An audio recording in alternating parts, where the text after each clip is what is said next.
اور جب وہ سلطنت کرنے لگا تو 25 برس کا تھا. اس نے 29 برس یروشلم میں سلطنت کی. اور اس کی ماں ابی تھا. اس کی ماں کا نام ابی تھا جو زکریا کی بیٹی تھی. اور جو اس کے باپ دادا نے کیا اس نے ٹھیک اسی کے مطابق وہ کام کیا جو خدا کی نظر میں بھلا تھا. اس نے اونچے مقاموں کو دور کر دیا, ستونوں کو توڑا, جسیرتوں کو کاٹ ڈالا, اور اس نے پیتل کے سام کو جو موسیٰ نے بنایا تھا چکنا چور کر دیا, کیونکہ بنی اسرائیل ان دنوں تک اس کے آگے بخور جلاتے تھے. اور اس نے اس کا نام انستان رکھا, اور وہ خداوند اسرائیل کے خدا پر توکل کرتا تھا, ایسا کہ اس کے بعد یہودا کے سب بادشاہوں میں اس کی مانند ایک نہ ہوگا. اس کے بعد یہودا کے سب بادشاہوں میں اس کی مانند ایک نہ ہوگا, اور نہ اس سے پہلے کوئی ہوا, کیونکہ وہ خدا سے لپٹا رہا اور اس کی پیروی کرنے سے باز نہ آیا, بلکہ اس کے حکموں کو مانا جن کو خدا نے موسیٰ کو دیا تھا. اب یہاں پہ ہم دیکھتے ہیں حزقیاہ کے مطلب کہ حزقیاہ کیسا بادشاہ تھا.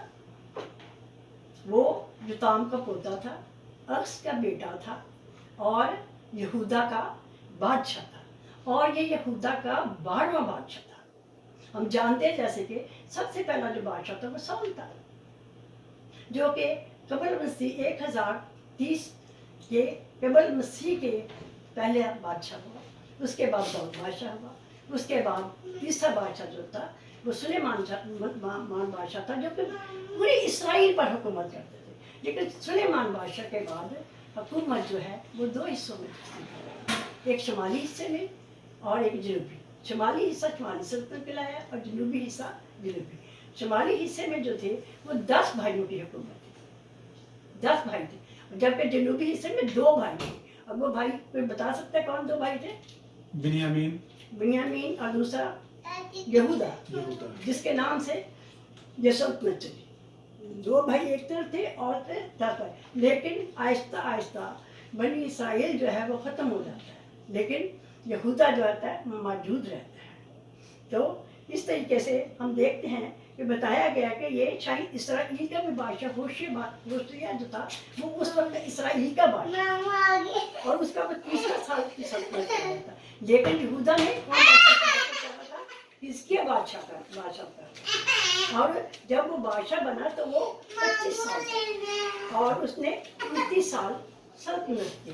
لیکن میں نے تھوڑا سا سرچ کیا اور میں نے دیکھا کہ جو مطالعہ کی اشاعت کی جو بائبل مقدس ہے اس میں نے سرچ کیا, وہاں سے پتہ یہ چلتا ہے کہ 716 سے لے کر 687 تک, یعنی کہ 716 قبل مسیح سے لے کر 687 تک حزقیاہ بادشاہ نے حکومت کی. یعنی کہ یہ پورے 29 ایئرز بنتے ہیں. لیکن اور ہم یہاں دیکھتے ہیں کہ اس کا کردار ہمیں نظر آتا ہے یہاں پہ کہ اس نے وہی کام کیا جو خداوند کا بڑا لگا, اور وہ خداوند کے ساتھ چلتا تھا. اس نے ساری جسیرتوں کو, اس نے سارے بتوں کو, یہاں تک کہ اس پیتل کے سام کو جو بت تھا جس کو ابھی تک لوگ پوجا کر رہے تھے اس کو بھی توڑ دیا, اور اس نے اپنا توکل جو ہے اسرائیل کے خداوند پر رکھا. اور آگے بتایا جاتا ہے کہ اس جیسا بادشاہ نہ مانند کوئی بادشاہ ہی نہیں تھا, نہ پہلے تھا اور نہ اس کے بعد ہوگا. اور کیوں وہ ایسا بادشاہ تھا؟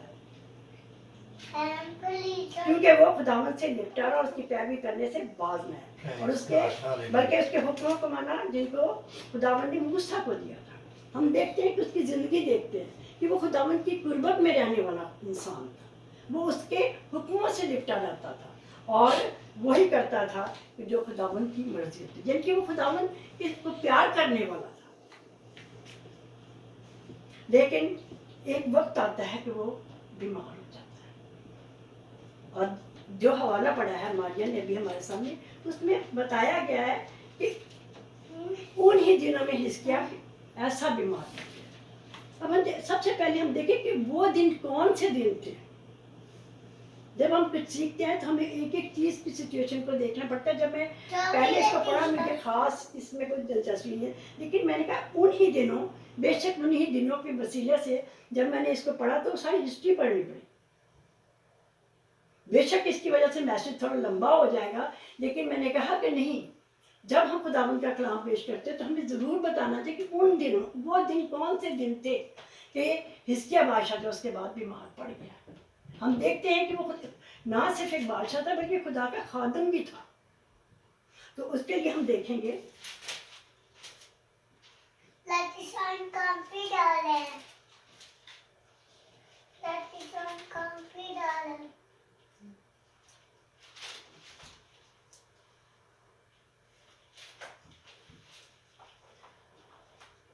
میں بتاتی ہوں.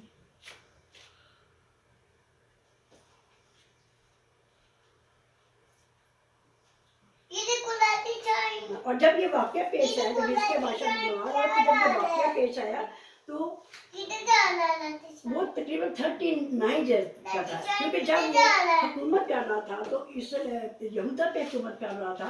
تو اسور کے بادشاہ نے, جب وہ 14ویں برس میں حکومت کر رہا تھا, تو اسور کے بادشاہ نے یہودا کے اوپر حملہ کر دیا.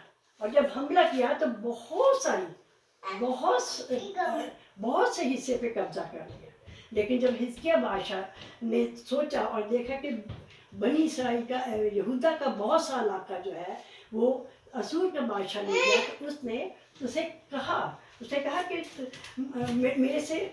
میرے سے کنٹیکٹ کرو اور مجھے بتاؤ کہ میں کیا کروں کہ تم میرا سب کچھ واپس کر دو گے. اگر ہم یہ دیکھیں 13 ایسے دیکھیں تو لکھا ہوا ہے, حزقیہ بادشاہ نے 14 برس شاہ اسور نے یہودا کے سب تسیلدار شہروں پر چڑھائی کی اور انہیں لے لیا. اور شاہ یہودا حزقیہ نے اس کو شاہ اسور کو القیس میں کلا بھیجا کہ مجھ سے خطا ہوئی ہے, میرے پاس سے لوٹ جا اور جو کچھ میرے سر کرے میں اس کو اٹھاؤں گا. سو شاہ اسور نے 300 قندھار چاندی, 30 قندھار سونا شاہ یہودا حزقیہ کے ذمے لگایا. اور حزقیہ نے ساری چاندی جو خداوند کے گھر اور شاہی محل کے خزانوں میں ملی تھی دے دی. اور اس حزقیہ نے خدا کی ہیکل کے دروازوں کا اور ان ستونوں کا پر کا سونا جو شاہ یہودا حزقیہ نے خود منگوایا تھا اتار کر شاہ اسور کو دے دیا. ہم دیکھتے ہیں کہ اس نے یہودا کی زمین کے لیے اس نے کہا کہ جو تجھے چاہیے تو لے دے, لیکن اسور کے بادشاہ نے اسے ڈیمانڈ کی. اس نے کہا کہ مجھے اس کے عوض میں تجھے پھر واپس جگہ کروں گا کہ تو 300 قندھار چاندی اور 30 قندھار سونا جو ہے وہ کیونکہ یہ جنگ کی وجہ سے شکست میں تھا, بہت سارا مالی نقصان ہوا, اس لیے اس کے پاس کچھ نہیں تھا کہ اسے دے سکے. تو حزقیہ بادشاہ نے اپنے لوگوں کی آزادی کے لیے کیا کیا کہ شاہی خزانے میں سے, خداوند کے گھر میں سے, لیکن شاہی محل کے خزانوں میں سے جتنا سونا چاندی تھا دروازوں پہ منڈا ہوا, اس کے ستونوں پہ منڈا ہوا تھا, اتار کے تو اسور کے بادشاہ کو دے دیا. جب اسور کے بادشاہ کو اس نے یہ سب کچھ پیش کر دیا تو اسور کے بادشاہ کو, کیونکہ اس کو اتنی دولت مل گئی ایک دفعہ, اس کو پھر لالچ آیا اور اس نے پھر کہا کہ ان کو اب کیونکہ یہ ویک ہو گئے, ان کو اپنے انڈر کرنا ایزی ہے. سو اس نے اپنے 3 آدمیوں کو بھیجا, یہاں پہ ان کا نام لکھا ہے. پھر بھی شاہ اسور نے ترتان اور رب سارس اور رب شاکی کو القیس کے بڑے دستے کے ساتھ حزقیہ بادشاہ کے پاس یروشلم کو بھیجا. ہم دیکھتے ہیں کہ اتنی دولت سونا چاندی لینے کے باوجود بھی اسور کا جو بادشاہ پھر اپنے یہ جو نام لکھے گئے یہ انسانوں کے, یہ ان کے نام نہیں ہیں جیسے کہ حزقیہ نام ہے بادشاہ کا, یہ ان کے نام نہیں ہے, یہ فوج کے عہدیداروں کے نام ہیں. جو ترسان ہے یہ سپریم کمانڈر کا عہدہ ہے.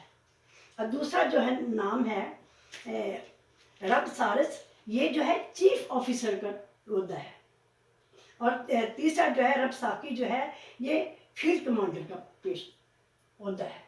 تو اس نے اپنی فوج کے ساتھ 3 بڑے آرمی آفیسر بھیجے اور ان کو ایک لیٹر دیا کہ آپ ایسے کرو کہ اس مصر کے ساتھ ملنے، اس کا خیال تھا کہ حزقیہ بادشاہ کیونکہ اب کمزور ہو گیا ہے، اپنے آپ کو اسٹرانگ کرنے کے لیے یہ مصر کے ساتھ معاہدہ کر لے گا، جبکہ ایسا کچھ نہیں تھا۔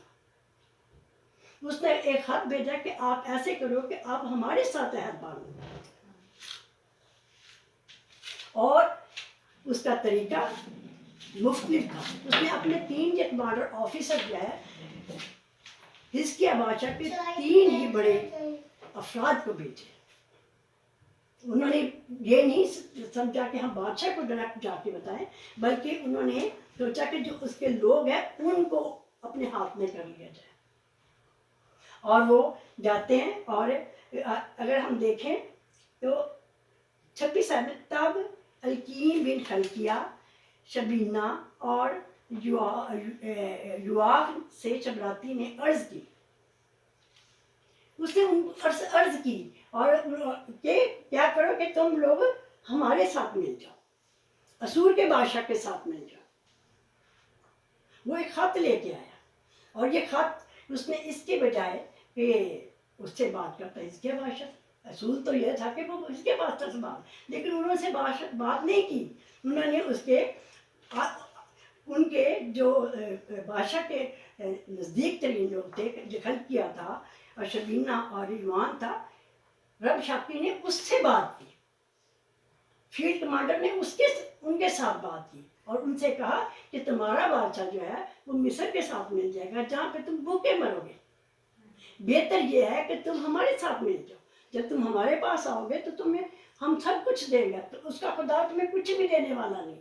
وہ تمہیں لکھا کہ جو کہتے کہ جب تک میں آ کر تمہیں ایسے ملک میں نہ لے جاؤں جو تمہاری ملک کی طرح غلہ اور مے کا ملک اور روٹی پاکستان کا ملک، زیتونی تیل اور شہد کا ملک ہے، تاکہ تم جیتے رہو۔ میں نے کہا یہاں رہتے ہوئے تو تم بھوکے مر جاؤ گے، تم ہمارے ملک میں آ جاؤ، تمہیں ہر قسم کی چیز ملے گی۔ اور اس وقت ضروریات زندگی یہی تھی، غلہ اور میں، کیونکہ اس وقت منی اتنا کنسرن نہیں ہوتا تھا۔ جب انسان کو زندگی بسر کرنے کے لیے سب سے زیادہ خوراک کی ضرورت ہوتی ہے ہوا کے بعد، تو یہاں پہ وہ انہیں لالچ دیتا ہے، لیکن وہ اپنے بادشاہ کے تابع دار ہوتے ہیں۔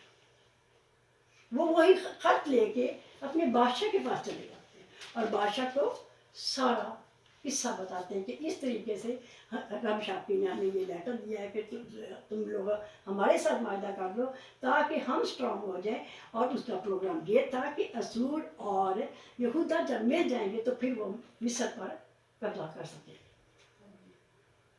لیکن جب حزقیہ بادشاہ نے یہ سنا، جب ان تینوں نے آ کے حزقیہ بادشاہ کو بتایا، تو لکھا ہوا کہ 19 بات میں اس نے اپنے کپڑے پھاڑ دیے، یعنی کہ اتنا سڈنلی اسے دکھ ہوا کہ میں نے اتنا کچھ ان کو دے دیا، یہاں تک کہ خداوند کے گھر کا بھی سارا سونا اتار کے دے دیا، شاہی محل میں سب کچھ دے دیا، لیکن یہ پھر بھی جو ہے وہ یہی چاہتے ہیں کہ ہمیں اپنا غلام بنا لیں۔ اب ان دنوں میں جب اس کی حکومت تھی تو ان دنوں میں یسایہ نبی بھی اس کے حزقیہ بادشاہ، کیونکہ میں نے آپ کو پہلے بتایا کہ ہر وہ کام کرتا جو خدا کی نظر میں بتایا، اور وہ اپنا کنٹیکٹ جو تھا یسایہ نبی کے ساتھ رکھتا تھا۔ اس نے یسایہ نبی سے کہا کہ اس طریقے سے دیکھو یہ لوگ آئے ہیں اور یہ کہہ رہے ہیں تو میں اب کیا کروں؟ میرے لیے تو بہت بڑی بات ہے، میرے لیے بڑے افسوس کی بات ہے کہ ہمارے لیے یہ کہا گیا ہے۔ تو وہ یسایہ نبی سے بتایا گیا کہ لکھا ہے، دیکھیں 19 جب حزقیہ بادشاہ نے یہ سنا تو اپنے کپڑے پھاڑے اور ٹاٹ اوٹ کر خدا کے گھر میں گیا، اور اس نے گھر کے دیوان الکیم اور شبینہ منشی اور کائنوں کے بزرگوں کو ٹاٹ بڑھا کر آموز کے بیٹے یسایہ نبی کے پاس بھیجا۔ اس نے خدا کے بندے سے مشورہ کیا کہ میں خدا کے بندے سے مشورہ کرتا ہوں، مجھے اس سے بہتر مشورہ کوئی نہیں دے سکتا۔ اور یسایہ نبی نے اسے ایک مشورہ دیا۔ میں اس سارا نہیں پڑھوں گی کہ پھر بہت لمبا ہو جائے گا، میں اس کو اسٹوری کی شکل میں تھوڑا سناؤں گی تاکہ ہمیں آگے کلام اپنا جو آج سیکھنا ہے اس نے یہ کیا کہ اس نے حزقیہ بادشاہ کو، یسایہ نبی نے حزقیہ بادشاہ کو مشورہ ایک دیا۔ وہ مشورہ یہ تھا کہ یہ تو کاغذ لے جا، یہ لیٹر جو ہے لے جا اور جا کے خدا کے حضور میں رکھ دے، اسے پھیلا دے۔ اور ہم دیکھیں گے 19 باب کی 14 میں حزقیہ نے ایلچیوں کے ہاتھ سے نامہ لیا اور اسے پڑھا، جن کے اس نے لیٹر میں لکھ کے بھیجا تھا کہ تو ہمارے ساتھ عہد کر لے۔ اس نے کیا اور حزقیہ نے خداوند کے حضور یوں دعا کی۔ پھر دوبارہ پڑھیں گی، حزقیہ نے ایلچیوں کے ہاتھ سے نامہ لیا، اسے پڑھا، اور حزقیہ نے خداوند کے گھر میں جا کر اسے خداوند کے حضور لا دیا۔ مطلب خود کچھ فیصلہ نہیں کیا، یہ نہیں کہا کہ یسایا نبی نے ایسے کہا، یا کئی دفعہ ہم لوگوں کو اچھا مشورہ دیتے تو ہم نہیں مانتے، لیکن ہم یہاں پہ دیکھتے ہیں کہ کیونکہ وہ ہم شروع میں پڑھ چکا ہے کہ وہی کرتا جو خدا کی نظر میں بھلا ہے، سو اس نے یسایا نبی کی بات کو مانا اور جا کے خدا کے گھر میں اس کو پھیلا دیا اور خدا سے دعا کی۔ اور تھوڑی سی میں دعا پڑھوں گی، لکھا ہے کہ آئے خداوند اسرائیل کے خدا، روپیوں کے اوپر بیٹھنے والے، تو ہی اکیلا زمین اور سب سلطنوں کا خدا ہے، تو ہی آسمان اور زمین کا تو پیدا کیا۔ آئے خداوند کان لگا سن، آئے خداوند اپنی آنکھوں کو کھول اور دیکھ، اور تقریب کی باتوں کو جن سے زندہ خدا کی توہین کرنے کے لیے اس نے اس آدمی کو بھیجا ہے سن لے۔ آئے خداوند رسول کے بادشاہوں نے در حقیقت قوموں کو ان کے ملکوں سمیت تباہ کیا اور ان کے دیوتوں کو آگ میں ڈالا، کیونکہ وہ خدا نہ تھے بلکہ آدمی کی دستکاری، جن کے لکڑی اور پتھر تھے، اس لیے انہوں نے ان کو نابود کیا۔ سو اب آئے خداوند ہمارے خدا، میں تیری منت کرتا ہوں کہ ہم کو ان کے ہاتھ سے بچا لے، تاکہ زمین کی سب سلطنتیں جانیں تو کہ اکیلا خداوند۔ اور یہ دعا اتنی خوبصورت دعا ہے کہ اس نے یہ دعا کی خدا سے کہ آئے خداوند تو ہی بچا سکتا، تو زمین آسمان کو پیدا، تو سب کچھ کر سکتا ہے۔ اور جب اس نے یہ دعا کی تو یسایا بن اموس نے آ کے حزقیہ کو بتایا کہ تیری دعا قبول ہو گئی ہے، اور اگر ہم دیکھیں تو پھر میں اس کو شارٹ ہی میں رکھوں گی، تو پھر اگر ہم 35 آیت میں اسی کی دیکھیں تو لکھا ہے اسی رات کو خداوند کے فرشتے نے نکل اسور کی لشکرگاہ میں 1,84,000 آدمی مار ڈالے۔ یہ وہ دن تھے، ایک عجیب معجزہ کہ کہاں پہ انہوں نے بہت سارا حصہ جو لے لیا تھا، وہیں پہ جب اس نے خدا سے دعا کی تو 1,84,000 خدا کے فرشتے نے راتوں رات ان کو ختم کر دیا۔ اور صبح کو جب لوگ سویرے اٹھے تو دیکھا تو سب کے سب مرے پڑے۔ اور پھر جب شاہ اسور نے یہ دیکھا کہ سب 1,84,000، تو وہ وہاں سے بھاگ، لیکن وہ بھاگ کے دوسرے شہر میں چلا گیا اور وہاں پہ جا کے وہ نسروک کے مندر میں جا کر پوجا کرنے لگا۔ اور جب پوجا ہی کر رہا تھا تو اس کے اپنے ہی 2 بندوں نے آ کے اسے قتل کر دیا، اور اس کی جگہ اس کا بیٹا جو ہے سرگون جو ہے وہ بادشاہ بن گیا۔ یہ ہم دیکھتے ہیں کہ یہ وہ دن تھے جس کے بعد جب یہ سب فتح ہو چکا، جب سب کچھ ہو گیا، تو پھر کیا ہوا اس کے بعد۔ میں یہ کہتی کہ یہ ان دن جو ہے یہ بہت لمبا ہے، لیکن اس سے ہمیں پتہ چلتا ہے کہ وہ دن کون سے تھے۔ یہ وہ دن تھے جب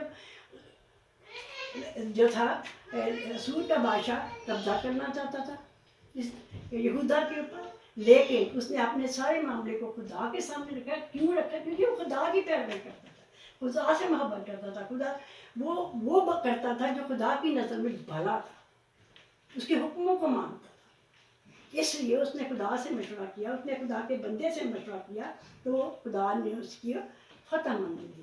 لیکن فتح مندی کے بعد ہم دیکھتے ہیں کہ کیا ہوا کہ وہ بیمار ہو گیا۔ اب ہم دیکھتے ہیں کہ اس کا 25 سال کا سلطنت کرنے لگا، اس کے بعد 14 برس میں تھی اس کی، تو اگر دیکھا جائے تو 25 اور 14 کتنے کا ہو گیا؟ 39 ایئرس کا۔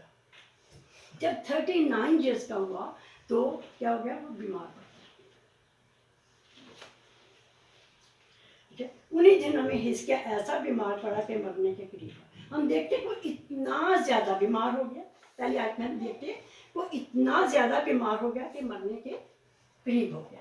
اور جب وہ مرنے کے قریب ہوا تو کیا ہوا، اس کے پاس یسایہ بن آموس اس کے پاس آیا اور اس نے اسے خبر دی. اس نے کیا کہا، تب یسایہ بن آموس کے بیٹے نے اس کے پاس آ کر اس سے کہا، خداوند یوں فرماتا ہے کہ تو اپنے گھر کا انتظام کر دے کیونکہ تو مر جائے گا اور بچنے کا نہیں. یہ کتنا بڑا پیغام دیا. جب کسی شخص کو آ کے کہے تو مر جائے گا تو کیا حال ہے، اگر میں کسی کو بھی کہوں تو بھی مر جائے گا تو کیا برا لگتا ہے یہ لفظ کے. لیکن خدا کے نبی نے اسے وہی پیغام دیا جو خدا نے اسے دیا. یعنی اس کا مقصد یہ تھا کہ تو اپنے گھر کا انتظام کر. جیسے کہ ہمارے کسی کو پتا ہو کہ بیمار ہے تو وہ اکثر اپنے پیپروں کو وصیت نامے وغیرہ لکھ کے کمپلیٹ کرتا ہے. اسی طرح یسایہ نبی نے کہا کہ خدا فرماتا ہے کہ تو اب مرنے والا ہے، تو کیا کرے، اپنی جو بھی وصیت کرنی ہے، اپنے سلطنت کا جو سلسلہ ہے، سسٹم ہے، اس کو تو کمپلیٹ کر کیونکہ تو مر جائے گا اور بچنے کا نہیں. یعنی کہ کوئی بات ہی نہیں بچنے والی. لیکن جب حزقیہ بادشاہ نے سنا کہ اب میں مر جاؤں گا تو لکھا ہے 30 آیت میں لکھا ہے، تب اس نے اپنا منہ دیوار کی طرف کر کے خدا سے یہ دعا کی، آئے خداوند میں تیری منت کرتا ہوں، یاد فرما کر میں تیرے حضور سچائی اور پورے دل سے چلتا رہا ہوں. ہم دیکھتے ہیں کہ یہاں پہ حزقیہ بادشاہ کتنی دلیری سے خدا سے بات کرتا ہے کہ آئے خدا میں پورے دل سے تیرے حضور سچائی اور پورے دل سے تیرے ساتھ چلتا رہا ہوں، تو اور جو تیری نظر میں بنا ہے وہی کیا. میں نے اس لیے پیچھے پڑھا تھا کہ اس کی سب سے کردار پہ پڑھا تھا کیونکہ وہاں پہ لکھا ہے کہ اس نے وہی کیا جو خدا کی نظر میں بھلا تھا. اور یہاں پہ وہ خدا کو کہتا ہے کہ میں نے سب کچھ بھلا کیا ہے، جو تیری مرضی اسی کے مطابق اپنی سلطنت کو چلایا، اسی کے مطابق میں نے اپنی زندگی بسر کی ہے. اس لیے وہ خدا سے ایک ریکویسٹ کر، اور وہ نہ صرف اس نے یہ کہا بلکہ وہ زار ہو گیا. یعنی اس نے آنسروں کے ساتھ دعا کی خدا سے کہ میں پورے دل سے تیرے ساتھ چلا ہوں، میں سچائی سے تیرے ساتھ چلا ہوں. تو آئے خداوند کہ مجھے کیا دعا کی ہوگی، راز رو کے یہی دعا کی ہوگی، خدا مجھے زندگی دے. جب بیمار انسان کیا دعا کرے گا، یہی دعا کرے کہ آئے خداوند تو مجھے زندگی بخش دے. اور یہی دعا حزقیہ بادشاہ نے خدا سے کی. اور جب اس نے دعا کی کر رہا تھا تو وہاں سے یسایہ نبی چلا گیا اور وہ شہر میں سے گزر رہا تھا کہ ابھی شہر کے سینٹر میں ہی پہنچا تو خدا جو ہے وہ یسایہ نبی سے مخاطب ہوتا ہے. اور ایسا ہوا کہ یسایہ نکل کر شہر کے بیچ حصے تک پہنچا بھی نہ تھا کہ خدا کا کلام اس پر نازل ہوا کہ لوٹ اور میرے قوم کے پیشوا حزقیہ سے کہہ کہ خداوند تیرے باپ دادا داؤد کا خدا یوں فرماتا ہے کہ میں نے تیری دعا سنی اور میں نے تیرے آنسو دیکھے، دیکھ میں تجھے شفا دوں گا اور تیسرے دن تو خداوند کے گھر میں جائے. کتنی بڑی بات ہے. ہم کہہ سکتے ہیں پریز دی لارڈ، پریز دی لارڈ. کیونکہ ہم دیکھتے ہیں یہاں پہ ایک بہت بڑا معجزہ، ایک شخص جو ہے مرنے والا ہے، جس کو خبر مل گئی ہے کہ مرنے والا ہے، اسے کہا گیا کہ تو اپنے گھر کا انتظام کر لے.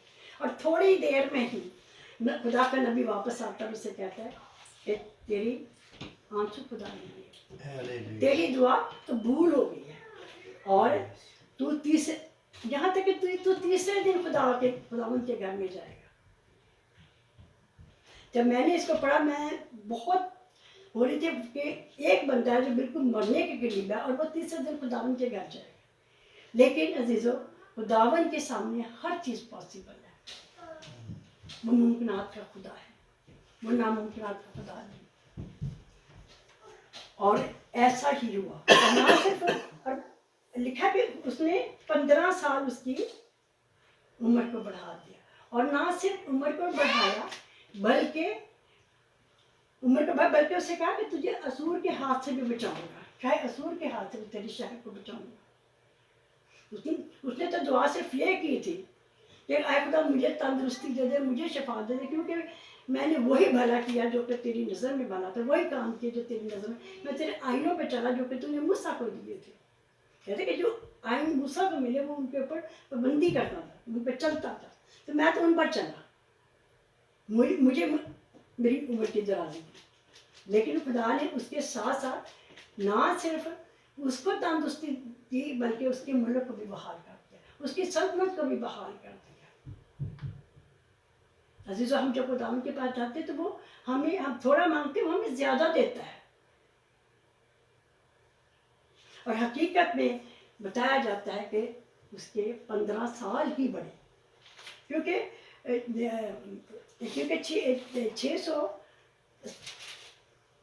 687 قبل مسیح میں ہی اس کا بیٹا جو تھا منصب بادشاہ بنا۔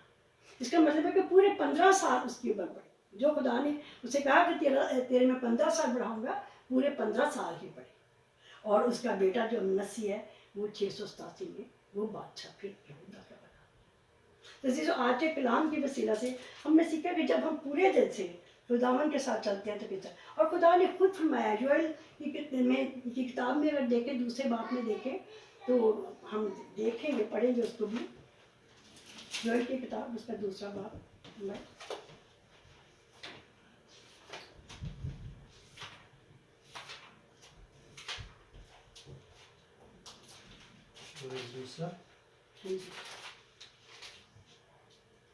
اس کی دوسرا باب اس کی 12 سے لے کے 14 تک پڑھیں گے۔ جی۔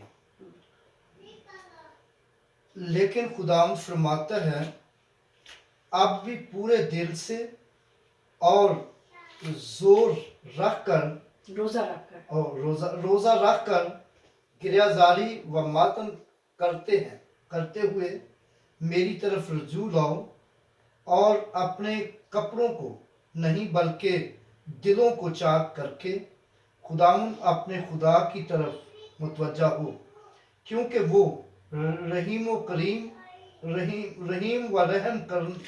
مہربان، قہر کرنے میں دھیما اور شفقت میں غنی ہے، اور عذاب اور نازل کرنے سے باز رہتا ہے۔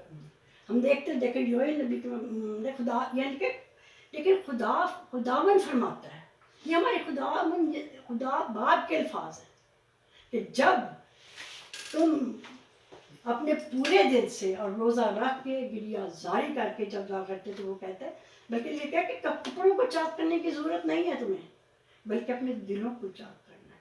ہمیں وہ کرنا ہے جو خدا کی نظر میں بھلا ہے، ہمیں اس کی پیروی سے چلنا ہے، اور جب ہم اس کی پیروی میں چلیں گے، جب ہم اس کے حکموں کو مانیں گے تو خداوند کیا ہے، وہ لکھا قہر کرنے میں دھیما اور شفقت میں غنی خداوند ہے، اور عذاب نازل کرنے سے باز رہتا ہے۔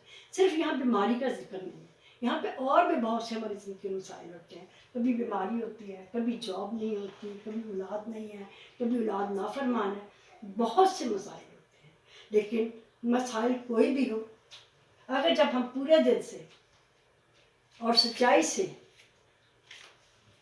روزہ رکھ لیں، دعا کریں، تو بڑی سے بڑی مشکل حل ہو جاتی ہے۔ جس طریقے سے ہم دیکھتے ہیں کہ حزقیہ بادشاہ نے جب خداوند کے حضور گریہ زاری کی، دعا کی، اور اسے خدا سے کہا کہ میں پورے دل سے تیرے ساتھ چلتا رہا اور سچائی سے چلتا رہا، اور وہی کیا جو بھلا ہے، تو خدا نے اس پر رحم کیا۔ اسی طرح یوئیل نبی کے تھرو بھی خدا یہی فرماتا ہے کہ تم اپنے آپ کو خاکسار کرو، اپنے دل کو چاک کرو، کپڑوں کو چاک کرنے کی آج ہمیں ضرورت نہیں ہے، بلکہ دل کو چاک کرنے کی ضرورت ہے، کیونکہ ہمارا خدا ہمیں شفا دیتا ہے۔ اگر ہم نئے عہد میں دن میں دیکھتے ہیں تو ہم بے شمار واقعات دیکھتے ہیں، بے شمار معجزات دیکھتے ہیں۔ جب ہمارے خدا یسوع مسیح تھے، اس دنیا میں تھے، تو انہوں نے بے شمار معجزات کیے۔ ہم دیکھتے ہیں کہیں پہ انہوں نے اندھوں کو آنکھیں دی، یہاں تک کہ جنم کے اندھے کو آنکھیں دی تھی، کہیں پہ 48 سال کا بیمار جو حوض کے کنارے بیٹھا ہوا ہے اس کو پانی میں ڈال کے شفا دی، کہیں پہ مردوں کو زندہ کیا، یائر کی بیٹی کو زندہ کر دیا، لازر کو زندہ کر دیا۔ وہ ہمارا خداوند قہر کرنے میں دھیما اور شفقت میں غنی ہے۔